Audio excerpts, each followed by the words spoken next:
Metodología de investigación. La idea. Nace un proyecto de investigación.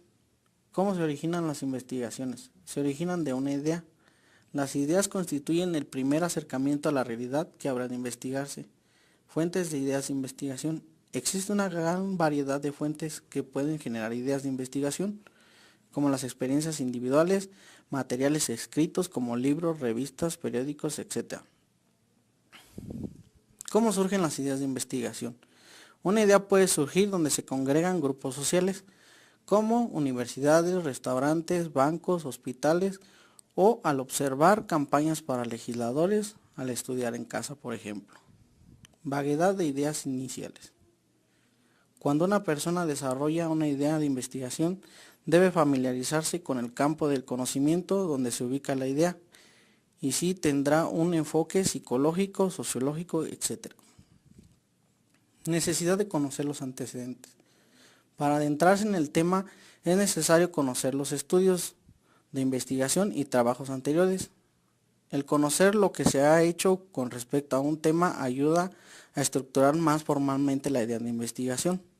Seleccionar la perspectiva principal desde la cual se abordará la idea de investigación, psicológica, sociológica o antropológica. Se pueden utilizar varios enfoques. Investigación previa de los temas. Cuanto mejor se conozca un tema, la idea será más eficiente. Podríamos decir que hay temas ya investigados, estructurados y formalizados. Temas ya investigados, pero menos estructurados. Temas no investigados. ¿Cómo generar ideas? Al elegir un tema es importante que nos resulte atractivo, que sean novedosos, que sirva para elaborar teorías y solución de problemas. Planteamiento del problema, objetivos, preguntas de investigación y justificación de estudio. ¿Qué es plantear el problema de investigación? Es afinar y estructurar más formalmente la idea de investigación. Criterios del planteamiento del problema. El problema debe expresar una relación entre dos o más variables. El planteamiento implica la posibilidad de prueba empírica, es decir, de poder observar, de observarse en la realidad. ¿Qué elementos contiene el planteamiento del problema de investigación? 1. Objetivos. Busca ante todo contribuir a resolver el problema en especial. 2. Preguntas de investigación. Plantear al problema de investigación en forma de preguntas tiene la ventaja de presentarlo de manera directa, minimizando la distorsión, y debe plantearse preguntas específicas. 3. Justificación de la investigación. Es necesario justificar las razones que motivan el estudio. Criterios para evaluar el valor potencial de una investigación. Según Miller, cuanto mayor número de respuestas se contesten positivamente, la investigación tendrá bases más sólidas y se plantean preguntas como: ¿qué tan conveniente es la investigación? ¿Cuál es su relevancia para la sociedad? ¿Ayuda a resolver algún problema práctico? ¿Se logrará llenar un hueco de conocimiento? La elaboración del marco teórico, revisión de la literatura y construcción de una perspectiva teórica. ¿Cuáles son las funciones del marco teórico? Implica analizar y exponer teorías, enfoques teóricos, investigaciones y antecedentes. ¿Qué etapas comprende la elaboración del marco teórico? 1. Revisión de la literatura. 2. Adopción de una teoría. ¿En qué consiste la revisión de la literatura? Consiste en detectar, obtener y consultar la bibliografía y otros materiales que pueden ser útiles, así como en extraer, recopilar la información relevante. Inicio de la revisión de la literatura. Es recomendable indicar la revisión de la literatura consultando a uno o varios expertos en el tema, además de consultar fuentes como libros, revistas científicas, periódicos que sean especialistas en las áreas. La obtención de la literatura.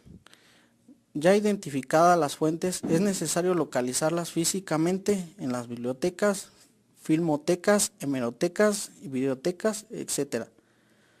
Consulta de la literatura. Se procede a consultar, seleccionar aquellas que serán de utilidad.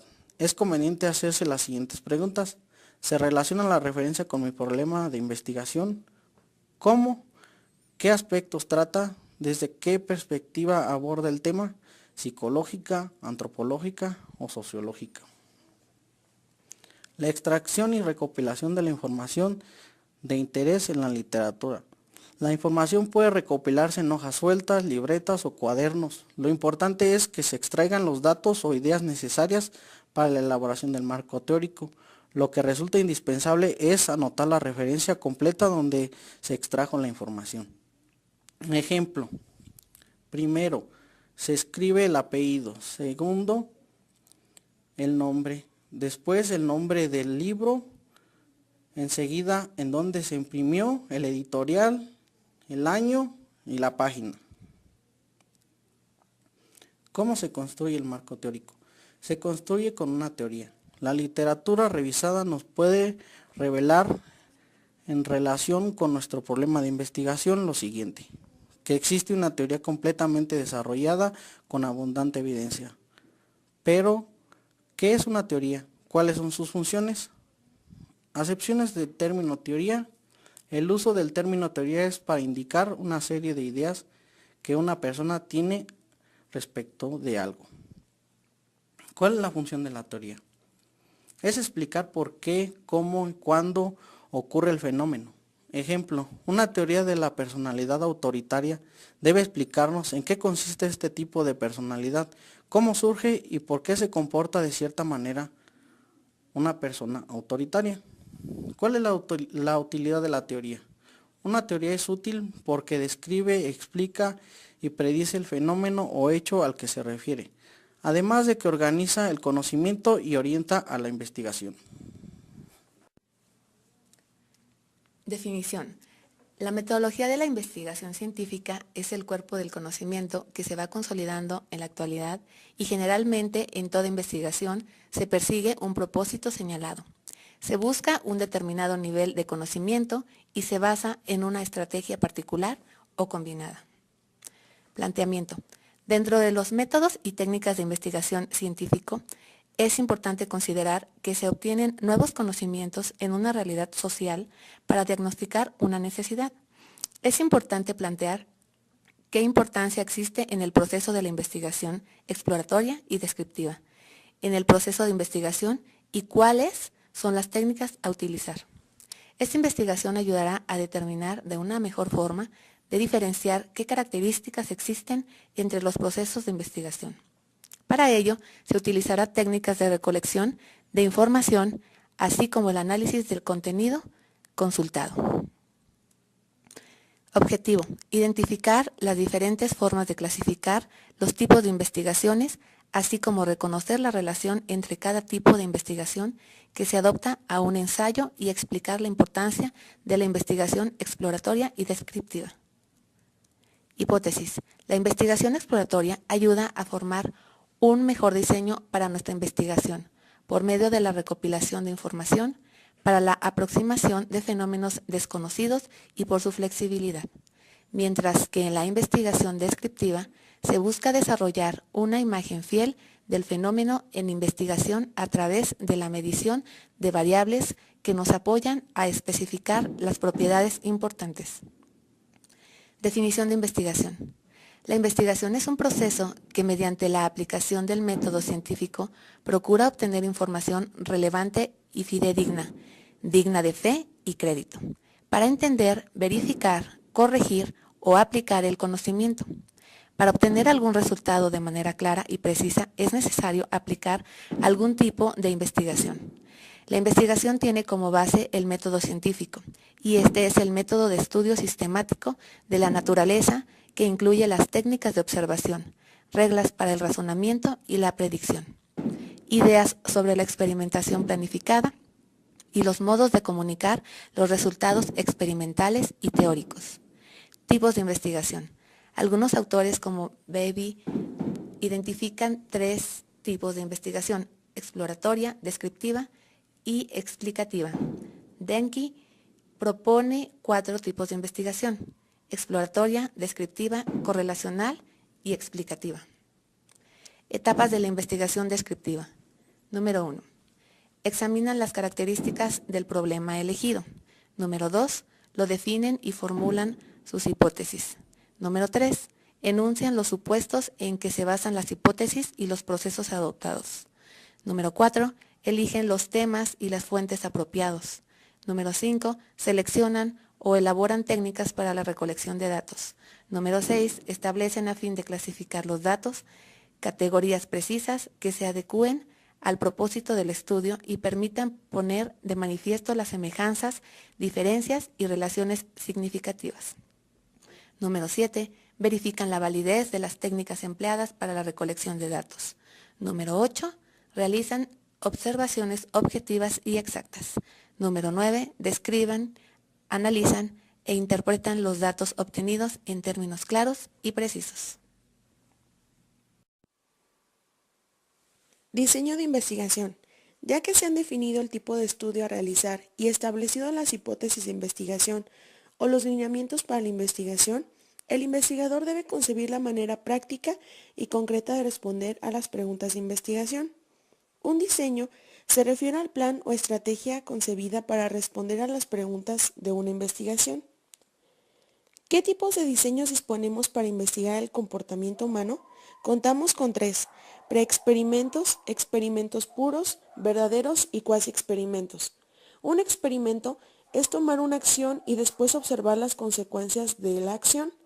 El contexto en que puede utilizarse para un experimento son de campo o de laboratorio. Guías para sortear las dificultades en las causas. Primero, que se consulten experimentos anteriores. Segundo, que se evalúe la manipulación antes de que se conduzca al experimento. Y tercera, que se incluyan verificaciones para la manipulación. Fuentes de invalidación interna. Las fuentes de invalidación interna atentan contra la validez interna de un experimento. La validez interna tiene que ver con la calidad del experimento y se logra cuando hay un control. Hay varias fuentes de invalidación como son historia, maduración, inestabilidad, administración de pruebas, instrumentación, regresión estadística, selección, mortalidad experimental, interacción entre madurez y selección, y el mismo experimentador puede ayudar a la invalidación del experimento. Se logra el control y la validez a través de: el primero, debe tener por lo menos 2 grupos de comparación. El segundo, debe haber una equivalencia de los grupos en todos los aspectos. Tercera, siempre debe de haber una equivalencia inicial. Cuarta, se debe de seguir el mismo orden de instrucciones para todos los grupos. Diseños experimentales. Preexperimentos. Consiste en administrar un estímulo o tratamiento a un grupo y después aplicar una medición en una o más variables para observar cuál es el nivel de grupo en estas variables. Experimentos verdaderos. Los experimentos verdaderos son aquellos que reúnen los 2 requisitos para lograr el control y la validez interna. El primero, grupos de comparación, y 2, equivalencia de los grupos.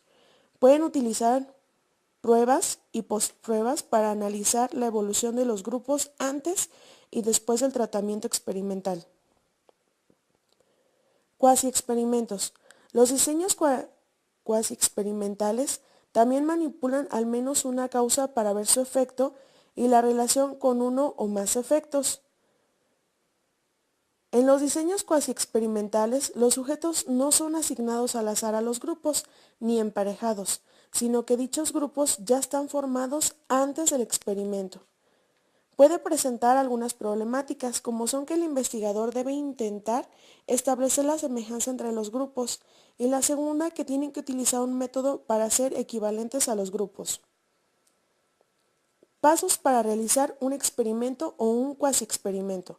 El primero, decidir cuántas causas y efectos deberán ser incluidas en el experimento o cuasi experimento, de acuerdo a lo que se necesite comprobar en la hipótesis.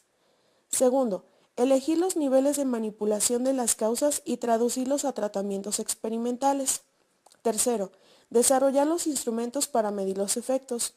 Cuarto, seleccionar las personas que participarán. Quinto, darle la indicación a las personas que participarán, día, hora, lugar, etc. Sexto, seleccionar el diseño cuasi experimental o experimental que se adecue a lo que se necesita.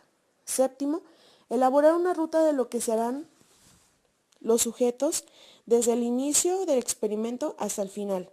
Octavo, en el caso de experimentos verdaderos, dividirlos al azar o emparejarlos, y en el caso del cuasi experimento, analizar cuidadosamente las propiedades de los grupos intactos.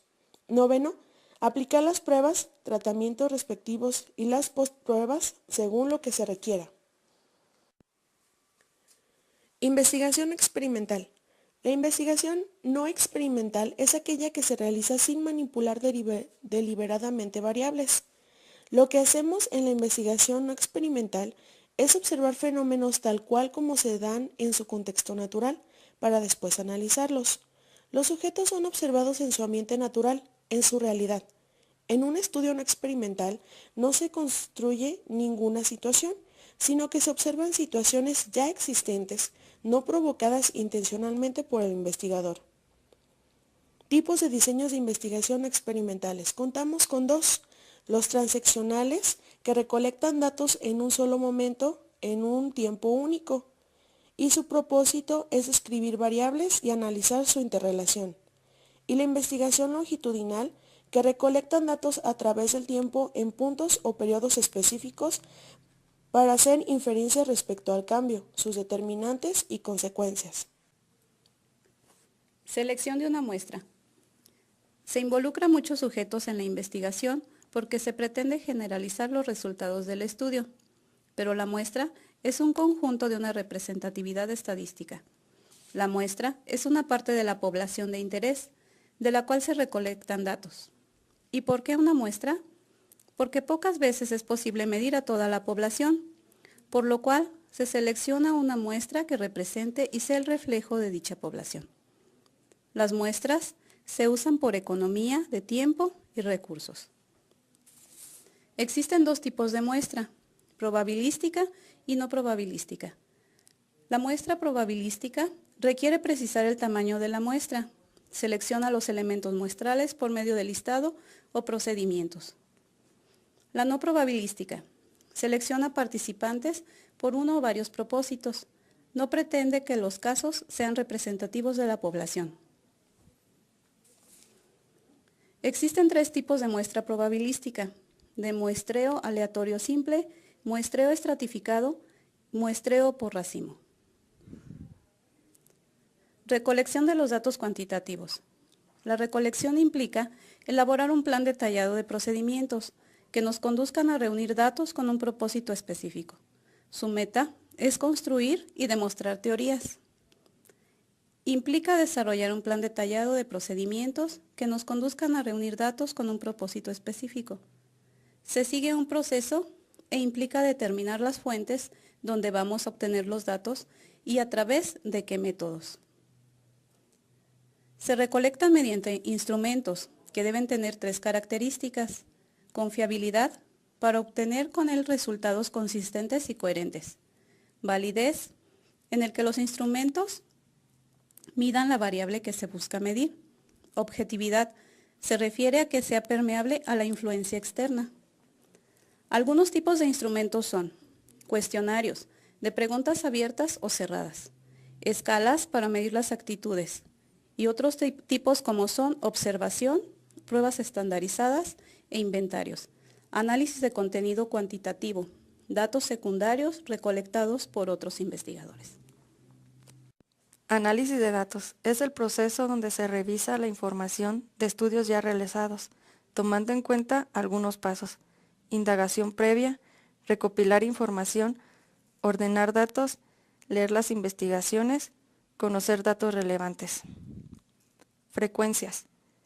La distribución de frecuencias es un conjunto de puntuaciones ordenadas en sus respectivas categorías: frecuencias relativas y frecuencias acumuladas.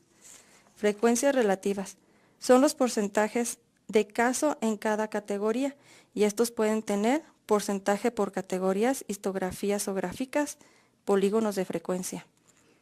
Frecuencia acumulada son lo que se va acumulando en cada categoría desde la más baja hasta la más alta, es decir, constituyen lo que se acumula en cada categoría. Las frecuencias acumuladas también se pueden expresar en porcentajes. Entonces, lo que se acumula son los porcentajes. Polígonos de frecuencia. Es la relación con la puntuación con respectivas frecuencias. Representan curvas útiles para describir los datos. Para cada una de las variables de la investigación se obtiene su distribución de frecuencia y, de ser posible, esta se grafica y se traza su polígono de frecuencia correspondiente. Además de los polígonos de frecuencia, deben calcularse las medidas de tendencia central y de variabilidad o dispersión. Medidas de tendencia central. Son puntos en una distribución, los valores medios o centrales de esta, y nos ayudan a ubicarlas dentro de la escala de la medición.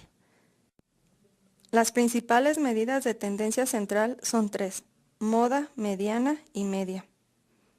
Variabilidad o dispersión. Determina cuál es la medida de tendencia central apropiada. Rango, desviación estándar, varianza. Estas suelen representarse como asimetría y kurtosis. Estadística descriptiva. Es en gran parte de la estadística que se dedica a recolectar, ordenar, analizar y representar un conjunto de datos con el fin de describir apropiadamente las características de este. Principales análisis: razón y tasa, puntuaciones Z, pruebas paramétricas, no paramétricas, cálculo y razonamiento, análisis multivariados. Pruebas paramétricas. Se llaman así porque su cálculo implica una estimación de los parámetros de la población, con base en una muestra estadística. Mientras más grande sea la muestra, más exacta será. Mientras más pequeña, más distorsionada será la medida de las muestras por los valores raros extremos. Algunas de estas pruebas paramétricas son coeficiente de correlación de Pearson, regresión lineal, prueba T, análisis de variación factorial, análisis de varianza. Análisis no paramétricos. Estos deben partir de las siguientes consideraciones. La mayoría no requiere de presupuestos acerca de la distribución de la población. Las variables no necesariamente deben estar medidas por intervalos de razón y pueden analizarse datos ordinales o nominales.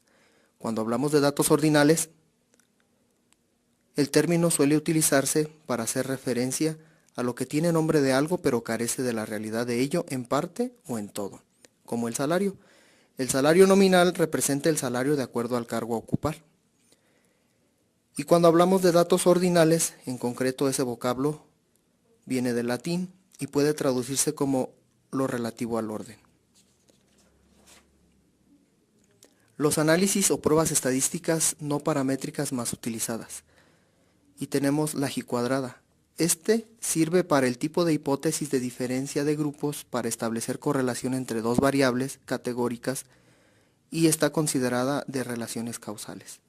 Su procedimiento se calcula a través de una tabla de contingencia o tabulación cruzada, que es una tabla de dos dimensiones y cada dimensión tiene una variable. A su vez, cada variable se subdivide en dos o más categorías. Los coeficientes de correlaciones e independencia para las tabulaciones cruzadas. Aquí tenemos varios coeficientes para nivel de medición de las variables nominales y nivel de medición de las variables ordinales. Las primeras tenemos los coeficientes de pi, el coeficiente de contingencia de Pearson, el coeficiente de Kramer y el de gamma. Y de los coeficientes para medir las variables ordinales tenemos el de gamma, el tau b de Kendall y el d de Somers. Algunas otras utilidades de las tablas de contingencia, además del cálculo de la J-cuadrada y otros coeficientes, son útiles para describir conjuntamente a dos o más variables, convirtiendo frecuencias observadas en frecuencias relativas o porcentajes. Los coeficientes de correlación por rangos ordenados de Sperman y Kendall. Estas son medidas de correlación para variables en un nivel de medición ordinal, de tal modo que los objetos o individuos pueden ordenarse por rangos o jerarquías.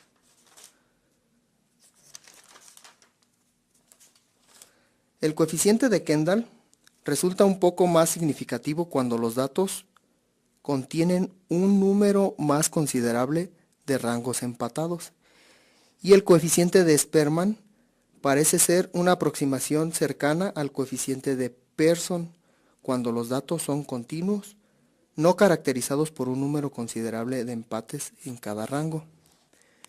También tenemos los análisis multivariados más utilizados, que son el de regresión múltiple, el análisis lineal de PAD, análisis de factores, análisis multivariado de varianza, MANOVA y correlación canónica, y el análisis discriminante. La elaboración del reporte de investigación. Como 10º paso del proceso de investigación tenemos la elaboración del reporte de los resultados y para ello debemos tomar en cuenta los siguientes aspectos. 1. La definición del usuario. 2. La selección del tipo de reporte a elaborar. 3. Escribir el reporte y elaborar las gráficas correspondientes. Y 4. La forma en que presentaremos nuestro reporte. La definición del usuario y la selección del tipo de reporte van de la mano. Antes de elaborar el reporte es necesario definir el tipo de receptor o usuario que tendrá la información de los resultados obtenidos con todo lo antes nombrado. Y para eso